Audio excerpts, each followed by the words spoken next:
Assalamualaikum warahmatullahi wabarakatuh. Di sini kita berdua akan menjelaskan ataupun memaparkan hasil diskusi dari kami berdua mengenai pandangan generasi Z terhadap kurangnya rasa nasionalisme di zaman sekarang. Nah, sebelum pemaparan dimulai, izinkan saya memperkenalkan diri saya. Perkenalkan, nama saya Elvan Permana dengan NPM 21 30 336 dan rekan saya. Dan saya Paranhela Parijal Permana dengan NPM 21 30 3007. Nah, tujuan kita memaparkan hasil artikel yang kita diskusikan yaitu untuk menjadi suatu pembelajaran bagi kita semua dan sebagai syarat untuk tugas dari kewarganegaraan. Nah, menurut kita generasi Z atau yang kita semua sering dengar ataupun kita semua lebih familiar dengan Gen Z, yaitu mereka adalah generasi yang memiliki pandangan dan sikap yang unik terhadap nasionalisme, dipengaruhi oleh beberapa faktor. Salah satu faktornya yaitu pengembangan teknologi dan globalisasi, yang memang seringkali dianggap berbeda dengan generasi sebelumnya. Beberapa faktor seperti akses informasi tanpa batas, pengaruh budaya populer global, dan kurangnya pemahaman tentang sejarah dan budaya lokal dapat mempengaruhi persepsi mereka tentang rasa nasionalisme itu sendiri. Namun, penting sekali untuk dicatat bahwasannya Gen Z juga memiliki potensi yang sangat besar untuk menjadi agen perubahan positif dalam membangun rasa kebangsaan yang lebih inklusif dan relevan. Selanjutnya, Nah, adapun di sini untuk faktor-faktor yang mempengaruhi nasionalisme pada generasi Z gitu. Yang pertama, adanya dari globalisasi dan akses informasi gitu. Gen Z tumbuh di era informasi yang sangat terbuka. Mereka terpapar berbagai budaya, ideologi, dan narasi di seluruh dunia. Hal ini dapat memperluas wawasan mereka, tetapi juga berpotensi mengurangi rasa kebanggaan terhadap budaya dan identitas lokal gitu. Untuk yang kedua, poin yang kedua, pengaruh media sosial. Media sosial memiliki peran besar dalam membentuk opini dan perilaku Gen Z. Berbagai tren, konten hiburan, dan isu-isu global yang dengan mudah menyebar dan mempengaruhi cara mereka memandang dunia, termasuk konsep nasionalisme seperti itu. Untuk poin yang ketiga, kurangnya pemahaman sejarah dan budaya. Beberapa penelitian menunjukkan bahwa kurangnya pemahaman tentang sejarah dan budaya lokal dapat membuat Gen Z kurang memiliki rasa kebanggaan terhadap bangsanya gitu. Untuk poin yang selanjutnya atau terakhir dari faktor-faktor ini adalah kebutuhan akan pengakuan dan partisipasi dari Gen Z itu. Gen Z cenderung mencari pengakuan dan ingin terlibat dalam proses perubahan. Jika mereka merasa aspirasi dan kebutuhan mereka tidak terpenuhi, hal ini dapat mempengaruhi persepsi mereka tentang peran negara dan rasa nasionalisme tersebut.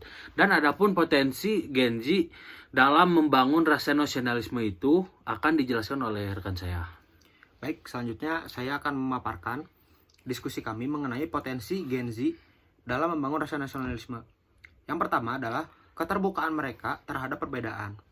Gen Z memiliki potensi yang sangat besar untuk merangkul keberagaman dan membangun nasionalisme yang inklusif.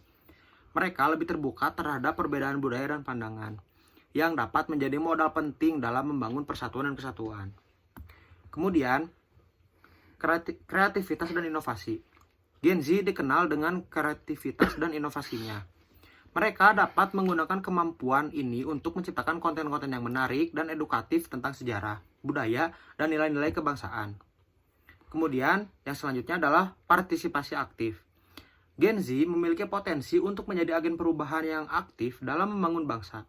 Mereka dapat terlibat dalam berbagai kegiatan positif seperti gerakan sosial, kegiatan sukarela, dan upaya melestarikan budaya dan nilai-nilai kebangsaan. Kemudian, yang menjadi poin terakhir dalam pembahasan kami yaitu pemanfaatan teknologi. Gen Z sangat dapat sekali memanfaatkan teknologi untuk menyebarkan nilai-nilai kebangsaan, mempromosikan produk lokal, dan memperkuat rasa persatuan. Kemudian, diskusi kami selanjutnya, yaitu mengenai tantangan dalam meningkatkan nasionalisme dari Gen Z yang akan dijelaskan kembali oleh rekan saya. Untuk tantangan dalam meningkatkan nasionalisme di dalam Gen Z gitu. Adapun di poin pertamanya ialah perubahan paradigma gitu. Diperlukan upaya untuk mengubah paradigma bahwa nasionalisme hanya sebatas cinta dan simbol-simbol negara. Nasionalisme juga perlu dipahami sebagai semangat gotong royong, kepedulian sosial, dan cinta pada tanah air.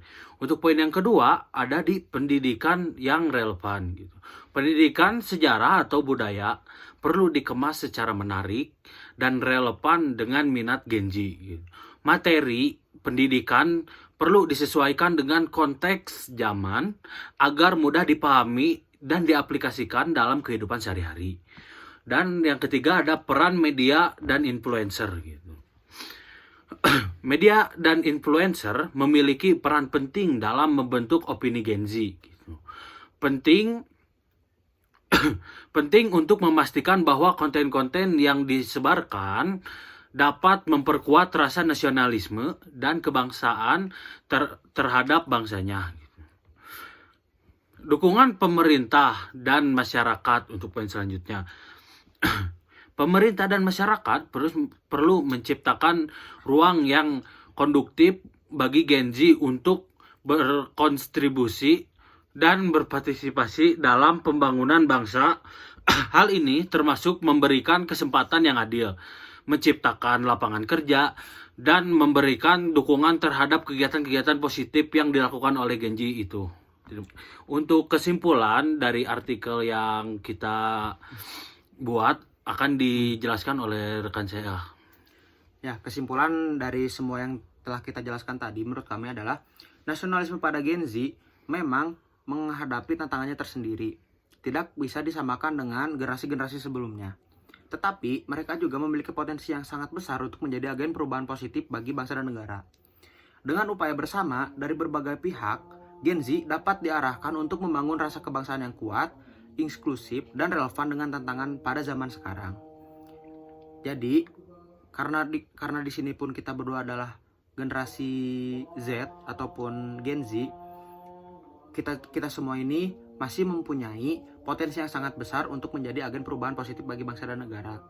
Kalau bukan kita, siapa lagi? Mungkin cukup sekian yang bisa saya jelaskan dan yang bisa kita paparkan mengenai artikel yang kami kaji. Mohon maaf apabila ada kesalahan dari perkataan ataupun perbuatan. Cukup sekian dan terima kasih. Wassalamualaikum warahmatullahi wabarakatuh. Waalaikumsalam.